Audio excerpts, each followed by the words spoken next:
अस्सलाम वालेकुम प्यारे बच्चों, हम आज 10 सेकंड मैथ्स सेकंड का लेसन 1 का 1.2 का हम पार्ट फर्स्ट देख रहे हैं। मश्क एक्सरसाइज 1.2 में 2 पार्ट्स होंगे, जिसमें से पहला पार्ट कुछ सवाल हम सॉल्व करके देंगे। 1.2 में पहला जो क्वेश्चन है वो है ज़ाविये के नासिर के मसले पर, और वो क्वेश्चन ओमिटेड है बी। अभी इस साल के लिए 2022 में जो इम्तिहान देने वाले बच्चे उनके लिए सिर्फ ओके। और तो इसलिए वो सवाल नहीं लेते, हम यहाँ पे क्वेश्चन नंबर 2 सॉल्व कर रहे हैं। हम सवाल नंबर 2 में क्या कहा गया कि triangle P Q R, P M बराबर 15 है, P M P Q is equal to 25 है, P R is equal to 20 है, N R is equal to 8 है। क्या ख़त एन एम, क्या ख़त एन एम, यहाँ पे ख़त एन एम कहा गया, या क़ता एन एम भी बोल सकते हैं आप इसको, ख़त एन एम कह सकते हैं। क़ता एन एम मुतवाज़ी है क्यू आर के, आर क्यू के, क्या मुतवाज़ी है? क्या क्वेश्चन किया गया कि दोनों एक दूसरे के पैरेलल है या दोनों एक दूसरे के मुतवाज़ी हैं। N M is parallel to side R Q, give the reason देना है आपको, वजह बताना है। क्या ख़त एन एम ज़िला आर क्यू के मुतवाज़ी है, वजह लिखिए, वजह भी लिखना है उसकी ओके, वजह लिखना है मुतवाज़ी है या नहीं। तो यहाँ पे हमको मुतनासिबत का बुनियादी मसले और मुतनासिबत के बुनियादी मसले का अक्स बहुत अच्छी तरह से मालूम होना चाहिए। इसके लिए मेरी एक दूसरी वीडियो है जिसमें मैंने पूरे मसले समझाए हों, आप उसको ज़रूर देखिए उस वीडियो को। और इसमें तमाम मसले, इस सबक के तमाम मसले, यानी हर सबक के मसलों के लिए अलग अलग वीडियो बनाई गई है। तो आप जो हैं वो मसलों की वीडियो को अच्छे से देखिए, वहाँ से मसले को समझिए। तो इस मसले का यूज़ हम यहाँ पर करने वाले हैं, थ्योरम को समझिए, थ्योरम का यूज़ करेंगे। तो यहाँ देखिए क्वेश्चन यहाँ पे कहा गया कि मुतवाज़ी है कि नहीं है। तो यहाँ पे हम देखते हैं, सॉल्यूशन चेक करते हैं कि वो पैरेलल है या नहीं है ओके। तो यहाँ पे पी एन, यहाँ पे पी एम हमको दिया गया, पी एम कितना है 15 है ओके, 15 दिया है। पी क्यू, पूरा पी क्यू यहाँ से यहाँ तक ये 25 है ओके, पी क्यू दिया हुआ है। हम फिगर पे वैल्यूज़ रख लेते हैं। फिर पी आर दिया है, पी आर कितना दिया है यहाँ पे 20 ओके, और एन आर मालूम है 8। तो हमको यहाँ से, और पी एन भी होना चाहिए मालूम, यहाँ पे पी एन मालूम हो जाएगा, ठीक है, बहुत सिंपल यहाँ पर है। तो यहाँ से सबसे पहले हम पी एन मालूम कर लेते हैं और एम क्यू मालूम कर लेते हैं। तो यहाँ पता है हमको पी एन कैसे मालूम होगा, P N is equal to P R में से एन आर को माइनस कर लेंगे, पी आर में से एन आर को माइनस करेंगे। तो यहाँ से हमको पी एन मालूम हो जाएगा, पी आर 20 है, पी आर में से एन आर को माइनस करते 8 है। तो यहाँ से बनेगा कितना जवाब आया, ये 12 ओके। तो पी एन मालूम हो गया हमको, हमने पी एन मालूम कर लिया यहाँ से, ठीक है। अब हम यहाँ से एम क्यू मालूम कर लेंगे, M Q is equal to, क्योंकि हम कभी नुकाते हैं दोनों फासलों की जमा तीसरे फासले के बराबर होती है, हमको पता है। तो M Q is equal to P Q minus P M. तो पी क्यू कितना है यहाँ से, पी क्यू हमको मालूम है 25 में से 15 गया, तो ओरली भी निकाल सकते थे हम 10। तो यहाँ पे एम क्यू 10 है, लेकिन यहाँ लिख लेंगे तो ज़्यादा अच्छा है। देखिए 12 है, ये कितना आ गया 12 ओके, और ये कितना है 10 है, ठीक है। अब तो समझ में आ गया, 12 और 8 20 हो गया, 15 और 10 25 हो गया, ठीक है। अब हमको ये कतात मालूम है, अब हमको क्या करना है, इन कतात की निस्बत मालूम करना है। तो सबसे पहले हम पी एन और एन आर की निस्बत मालूम करेंगे, P N and N R की निस्बत मालूम करेंगे। तो पी एन कितना 12 है और एन आर कितना है 8 है। अब इसको 8 जायज़ पे, तो 12 और 8 है, ये 4 के टेबल में आता है। हमने यहाँ टेबल पढ़ेंगे, 4 का टेबल, 4 3 4 3 12, 4 2 8। तो यहाँ पे आंसर कितना आया 3/2 ओके। तो P N upon N R is equal to 3/2, P N बटे एन आर 3/2 हो चुका है ओके। अब यहाँ से हम पी एम और एम क्यू मालूम करेंगे, P M upon M Q. P M कितना है 15 है यहाँ पर, और एम क्यू कितना है 10 है ना। अगर हम इसको डिवाइड करते हैं तो 5 के टेबल में आता है, 5 3 15 और 5 2 10। तो कितना आंसर आया 3/2 आया, यहाँ पर भी आंसर है ना, यहाँ पर भी 3/2 आंसर आ रहा है। तो गौर कीजिए, यहाँ इक्वेशन, इसको हम इक्वेशन 1 कहते हैं, इसको हम इक्वेशन 1 कहेंगे। ये इक्वेशन 1 है और इक्वेशन 2 है। तो गौर कीजिए इक्वेशन 1 और 2 से अगर हम देखते हैं तो दोनों के जो वैल्यू है, दोनों का जो रेशियो है वो सेम है। इसका मतलब ये हुआ यहाँ पे कि ट्राइंगल पी क्यू आर में, मुसलस पी क्यू आर में, in triangle P Q R P N upon N R is equal to है P M upon M Q. तो यहाँ से बात समझ में आ रही है कि ये जो ख़त एन एम है ये मुसलस के दो ज़िलों को इनके तनासुब में तकसीम करता है। The line divide the two sides of triangles in there proportions, है ना, इन देयर प्रपोर्शन, और प्रपोर्शन में उसको डिवाइड करता है। कौन? ख़त एन एम जो है तो ये मुतनासिबत के बुनियादी मसले का अक्स है। This is the inverse of converse of basic proportionality theorem. तो by the converse of basic proportionality theorem, by the converse of basic proportionality theorem, यानी कि मुतनासिबत के, यहाँ पे हम लिखेंगे मुतनासिबत के बुनियादी मसले के अक्स से। अगर आपको बयान याद हो तो बहुत अच्छी बात है। अलाइन एक ख़त मुसलस के दो ज़िलों को, ख़त अगर मुसलस के दो ज़िलों को उनके तनासुब में तकसीम करता है तो वो ख़त तीसरे ज़िले के मुतवाज़ी होता है। If a line divide the two sides of a triangles in their proportion then the sides are parallel to the third side. तो वो साइड जो है, वो लाइन जो है, then the lines are parallel to the third side, वो line third side के पैरेलल हो जाएगी। इसका मतलब ये हुआ कि N M is parallel to R Q. Okay, तो लाइन बोलेंगे, सेगमेंट बोलेंगे इस पैरेलल टू आर क्यू। यहाँ पे पैरेलल हो गया तो यहाँ पे पैरेलल है। ओके, तो हमने इस तरह से इसको प्रूफ करना है। हमको पहले बताना है कि पहले शो करना है, दोनों साइड रेशियो मालूम करना है। दोनों रेशियो अगर इक्वल हो जाएंगे तो यहाँ पे मुतनासिबत के बुनियादी मसले का अक्स का हवाला देंगे। बयान अगर याद है तो बयान ज़रूर लिख देंगे, अगर नहीं याद है तो कम से कम इतना तो लिखेंगे, bye the converse of basic proportionality theorem. ठीक है, तो आप थ्योरम को अच्छी तरह से समझकर उसको अंडरस्टैंडिंग कर लीजिए ताकि आपको समझ सके कि किस तरह से सवाल को हल किया गया है। ठीक है, तो इसके अलावा दूसरा क्वेश्चन हम देखते हैं। देखिए क्वेश्चन नंबर 4, यहाँ पर शक्ल में कुछ जावियों की पैमाइश दी गई है। साबित कीजिए कि measure of some angles in the figures are given, prove that. यहाँ पे जो सवाल मैं छोड़ रहा हूँ वही मार्च 2022 में वो पूछे नहीं जाएंगे और मैं उसके लिए भी अलग से एक वीडियो बनाने वाला हूँ, आप उसको एक्स्ट्रा में देख सकते हो। तो देखिए यहाँ पर जो सवाल छूटेंगे वो सवाल दूसरी वीडियोस में आपको मिलेंगे इंशाल्लाह। तो यहाँ पे हमको प्रूफ करना है कि कुछ जाविये की पैमाइश दी गई है, कुछ एंगल्स दिए गए, तो उसका मेजरमेंट दिया गया। We have to prove that, proof करना है AP अपॉन PB, AP बटे PB AQ अपॉन QC के इक्वल है, AQ अपॉन QC, ये प्रूफ करके दिखाना है हमको। तो हम यहाँ पे प्रूफ की तरफ जाते हैं। प्रूफ क्या करना है हमको, यहाँ पे प्रूफ करना है। यहाँ गिवन आप लिख सकते हैं कि क्या गिवन लिख सकते हैं कि triangle APQ and ABC, angle APQ is equal to 60 degree and angle ABC is equal to 60 degree. तो इन ट्राइंगल हम यहाँ पे देख सकते हैं कि इन ट्राइंगल क्या दिया है यहाँ पे, in triangle APQ and triangle ABC, APQ और ABC में हमको दिया गया कि angle APQ is equal to 60 degree and angle ABC is equal to also 60 degree. अब अगर हमको यहाँ गौर करते हैं हम इस बात पे कि यहाँ पे ये दोनों जो एंगल है दोनों कांग्रुएंट है, एक दूसरे के कांग्रुएंट दिया गया। और यहाँ पर दो लाइन है, कौन सी दो लाइन है, PQ एंड BC, दो खत यहाँ पे दिखाई दे रहे हैं आपको। और एक इस तरह से देखो, ये इस तरह से दिखाई दे रहा है, ये शक्ल यहाँ पे इस तरह से बन रही है, 60 है और ये 60 है। ओके, ऐसे शक्ल आपको कहीं ना कहीं गई होगी, आपने पढ़ा होगा 9 स्टैंडर्ड में नज़र आ रहा। यहाँ पे देखिए इस तरह से अगर मैं इसको जोड़ दूँ तो ये ट्रायंगल बन जाएगा यहाँ पर। ठीक है, तो ये एंगल जो बनते हैं इस तरह के एंगल को हम क्या कहते हैं, कौन से एंगल कहते हैं, ये है corresponding angles made by two line and transversal. तो एंगल AP, मैं थोड़ा इंग्लिश में पहले सेंटेंस लिख देता हूँ फिर उर्दू में लिख लेंगे हम।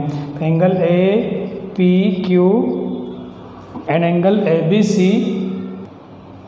देखिए ट्राइंगल ए बी सी और ट्राइंगल ए पी क्यू में एंगल ए पी क्यू की पैमाइश 60 दर्जे हैं, एंगल ए बी सी की पैमाइश भी 60 दर्जे है, इसलिए दोनों एक दूसरे के इक्वल है ना, दोनों एक दूसरे के कांग्रुएंट है, दोनों की पैमाइश 60 दर्जे। ओके, अब हमको पता है कि एंगल ए पी क्यू, देखो ए पी क्यू यहाँ पे इस तरह से बन रहा है ए पी क्यू, ओके, और यहाँ पे ए बी सी, देखो मैंने आपको इस शक्ल को थोड़ा सा बढ़ा के, ये खत है, 2 लाइन है और ये उसका ट्रांसवर्सल है, यानी कि खत्ते तक आता है।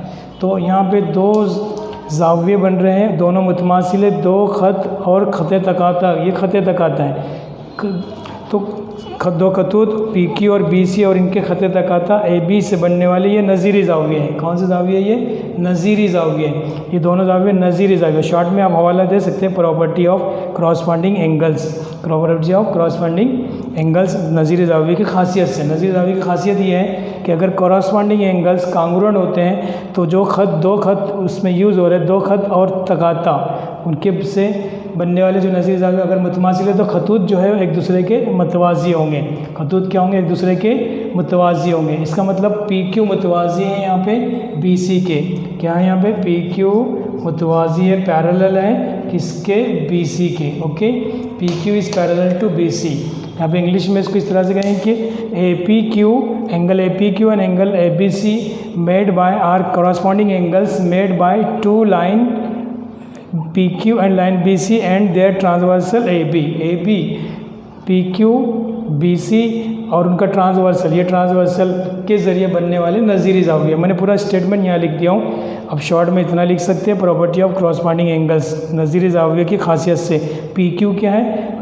बी सी के मुतवाज़ी है। जब पी क्यू बी सी के मुतवाज़ी हैं तो हमने मुतनासिबत का बुनियादी मसला पढ़ा, उस मुतनासिबत के बुनियादी मसले की बुनियाद पर हम कह सकते हैं, यहाँ पे हम उस जवाब को लिखेंगे। तो इन ट्राइंगल, अब पूरा बड़ा मुसलस हम लेंगे, मुसलस कहेंगे, मुसलस ए बी सी में, मुसलस ए बी सी, पूरा बड़ा मुसलस हम ले रहे हैं यहाँ पर, मुसलस ए बी सी में इन ट्राइंगल, या मुसलस ए बी सी में बोलिए, मुसलस ए बी सी में पी क्यू, कौन सा पी क्यू? खत पी क्यू, आप खत लिखिए यहाँ पे उर्दू वाले, इंग्लिश वाले लाइन लिखेंगे, खत पी क्यू मुतवाज़ी है ज़िला बी सी के। अगर कोई खत, एक खत मुसल्लस में एक ज़िले के मुतवाज़ी हो और बाकी 2 ज़िलों को 2 नुकात पर वो कता करता है, तो वो ख़त इन बाकी रिमेनिंग जो ज़िले हैं उनको तनासुब में तकसीम करता है, बाकी 2 अज़ला को वो तनासुब में तकसीम करता है। तो बयान इस तरह से कि अगर एक ख़त मुसल्लस के एक ज़िले के मुतवाज़ी हो और बाकी 2 ज़िलों को 2 नुकात पर कता करता हो, तो वो ख़त बाकी 2 अज़ला को, जिनको कता करता है, कौन से? जो ख़त को ज़िलों को कता करता है उनको तनासुब में तकसीम करता है। इसका मतलब ये हुआ यहाँ पे कि ए पी और पी बी की जो निस्बत है वो ए क्यू और क्यू सी की निस्बत के बराबर हो जाएगी, है ना। तो मेरे मसले की बुनियाद पे, किसी बुनियाद पर? मुतनासिबत के बुनियादी मसले से। किससे? मुतनासिबत के, यहाँ वजह लिखेंगे आप कॉस में, मुतनासिबत के बुनियादी मसले से। किससे? मुतनासिबत के बुनियादी मसले से, इंग्लिश में basic proportionality theorem, basic proportionality theorem. क्या थ्योरम है? If a line is parallel to a side of a triangle, a line क्या है? एक साइड के पैरेलल है, and the intersect remaining 2 side at 2 distinct point, 2 side को remaining जो 2 side बची जिसके पैरेलल उसको छोड़कर बाकी 2 साइड को तो वो इंटरसेक्ट कर रहा है ना, तो intersect 2 points at 2 remaining 2 side at 2 distinct point, then the line divide the remaining side in their proportion, remaining side को उनके प्रपोर्शन में वो डिवाइड करता है। तो A P upon P B is equal to A Q upon Q C, ये है proportion. एक ज़िले की 2 हिस्सों, देखिए एक ज़िले के 2 टुकड़े हो गए यहाँ पे साइड, और यहाँ पे भी 2 हिस्से हो गए, ये निस्बत के इक्वल होंगी ए क्यू निस्बत क्यू सी की। ओके, तो ये था मुतनासिबत का बुनियादी मसला, यानी कि बेसिक प्रोपोर्शनैलिटी थ्योरम से जवाब आ चुका है। तो बहुत सिंपल है, हमने क्या किए? 2 जाविये लिखे, दोनों जाविये कांग्रुएंट हैं, मुतमासिल है, मसावी है। ओके, तो ये क्यों हुआ मसावी? क्योंकि नज़ीर ज़ावी की वजह से। तो इसका मतलब जब नज़ीर ज़ावी मसावी है तो दोनों खतूत मुतवाज़ी हो गए। जब दोनों खतूत मुतवाज़ी हो गए तो मुतनासिबत का बुनियादी मसले से AP/PB = AQ/QC जवाब हो गया। बहुत शॉर्ट और आसान जवाब है। इस तरह से यहाँ जवाब कंप्लीट होता है। चलिए क्वेश्चन नंबर 10 हम लेते हैं। इस सेमेस्टर में 3 क्वेश्चन आपको पूछे जाएंगे 2022 में। 3 क्वेश्चन में से ही क्वेश्चन पूछे जाएंगे। कुछ क्वेश्चन 2022 के लिए, 2022 के लिए नहीं है, तो इसलिए हम उसको अगले वीडियोस में देखेंगे उन सवालों को। देखिए यहाँ पे मैंने क्वेश्चन नहीं लिखा हूँ, जगह कम है, तो यहाँ पे मैंने एक्टिविटीज़ पूरी ले लिया हूँ। तो यहाँ पे कहाँ गया इस फिगर, इस क्वेश्चन में कहाँ गया, क्या कहाँ गया यहाँ पे कि x is any points in the interior. x जो है यहाँ पर कोई पॉइंट है मुसल्लस DEF के अंदर, x कोई पॉइंट नुक्ता है और इस तरह से interior point x is joint to vertex. x जो है मुसल्लस के वर्टेक्स को ज्वाइन किया गया, वर्टाइसेस को ज्वाइन किया गया, यानी कि उसके राशि नुक्तों को जोड़ा गया x से। ओके, इस तरह से जोड़ दिया गया। और यहाँ पे PQ इज़ पैरेलल। यहाँ पे कहा कि PQ जो है वो साइड DE के मुतवाज़ी है, ये दिया हुआ है। PQ साइड यानी कि ज़िला DE के मुतवाज़ी है और इसके साथ QR जो है वो EF के मुतवाज़ी है। तो हमको साबित करना है कि PR मुतवाज़ी है DF के, ये साबित करना है हमको।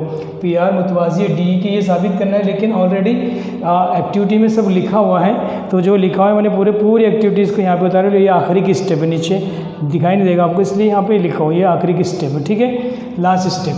तो यहाँ से स्टेप शुरू होगी। तो ट्रायंगल XDE दिख रहा है, ट्रायंगल XDE देखो यहाँ पे ट्रायंगल देखिए XDE, ट्रायंगल XDE, ये ट्रायंगल XDE है। यहाँ से देखिए गौर कीजिए, ये ट्रायंगल XDE और E है। ट्रायंगल XDE यानी मुसल्लस XDE में यहाँ हम सबूत लिख रहे हो, सबूत है यहाँ पर। XD में क्या है कि PQ जो है वो PQ पैरेलल है DE के, PQ DE के पैरेलल है। अगर कोई एक ख़त मुसल्लस में एक ज़िले के मुतवाज़ी हो तो आपका ज़हन मुतनासिबत के बुनियादी मसले की तरफ जाना चाहिए, बेसिक प्रोपोर्शनलिटी थ्योरम की तरफ। तो यहाँ पे उसकी बुनियाद पर हम लिख सकते हैं XP/PD, XP/PD। देखिए XP यहाँ पे लिखा हुआ है पहले से, तो XP/PD। अब दूसरा क्या रहेगा, XQ, X से ही शुरू करेंगे, XP/PD, तो XQ/QE कंप्लीट हो गई एक्टिविटी। अब ट्रायंगल हम XEF में आएंगे। XEF ट्रायंगल XEF दिख रहा है, ट्रायंगल XEF। ओके, ये ट्रायंगल में हमारे है ना, दिख रहा है ट्रायंगल है ना, दिखाई दे रहा है आपको यहाँ पे, ये XEF में हमारे यहाँ पे है ना। XEF में आपको नज़र आ रहा है ट्रायंगल हो XEF। XEF में अगर हम गौर करते हैं तो एक खत यहाँ पर नज़र आ रहा है क्लियर वाज़े तौर पे कि QR जो है वो QR दिखाई दे रहा है यहाँ पे QR, ये QR है, किसके मुतवाज़ी है, EF के। QR मुतवाज़ी है EF के। QR is parallel to EF, QR जो है EF के पैरेलल है, पैरेलल यानी मुतवाज़ी। तो इसी तरह से हम यहाँ पे अब इसी मुसलस में रह के हम इसको लिखेंगे मुतनासिबत के बेसिक प्रोपोर्शनलिटी थ्योरम, मुतनासिबत के बुनियादी मसले से, मुतनासिबत के बुनियादी मसले से। उससे पहले यहाँ पे हमको यहाँ खाली जगह, यहाँ पे PQ मुतवाज़ी है DE के, यहाँ पे गिवन में कहेंगे इसको, क्या ये एक्चुअली गिवन है, यहाँ पे गिवन आ जाएगा लिखेंगे। ठीक है, यहाँ हम लिख लेते हैं गिवन। ओके, ये दिया हुआ है हमको। और QR पैरेलल है, QR पैरेलल है EF के, QR मुतवाज़ी है EF के, ये भी क्या है हमको गिवन है। ओके, गिवन लिखेंगे अब, यानी कि दिया हुआ, गिवन यानी कि दिया हुआ। चलिए हम यहाँ उर्दू में भी लिख लेते हैं, दिया हुआ। ओके, तो ये उर्दू में लिख लिया हमने, यहाँ पे दिया हुआ और यहाँ पे लिख लेंगे दिया हुआ। ओके, ये एक्टिविटी में सेमी वाले गिवन लिखेंगे और उर्दू वाले दिया हुआ लिखेंगे। ठीक है, अब XEF में QR मुतवाज़ी है EF के, तो X से शुरू करेंगे, XQ/QE,